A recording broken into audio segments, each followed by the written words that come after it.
Hello guys, আজকে আমরা এখান থেকে নেম দেওয়া আছে, ডেজিগনেশন দেওয়া আছে, ডিপার্টমেন্ট দেওয়া আছে, স্যালারি দেওয়া আছে। এখানে নেম দেওয়া আছে, আমি এখানে স্যালারিটা র্যান্ডমলি বের করবো। তো ওটার জন্য কি করতে পারি, ফার্স্টে এখানে যাব, দেন ইকুয়াল দিব, দেন ভি লুকআপ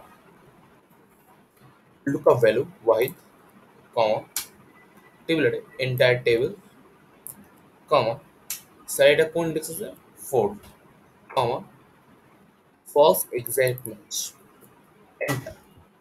দেখুন চলে আসলো এখানে। আপনি চাইলে এখানে নাম চেঞ্জ করতে পারেন, চাইলে আপনি সাকিব দিতে পারেন। দেখুন চলে আসলো ইজি ওয়েতে, বেশি কিছু করা লাগবে না। আপনি চাইলে এখানে ইফ লিখতে পারেন। চলে আসলো। যদি ভিডিওটি ভালো লেগে থাকে তো অবশ্যই লাইক করবেন, আর এরকম মজার মজার ট্রিক্স দেখতে আমার চ্যানেলটি সাবস্ক্রাইব করবেন। Thanks for watching.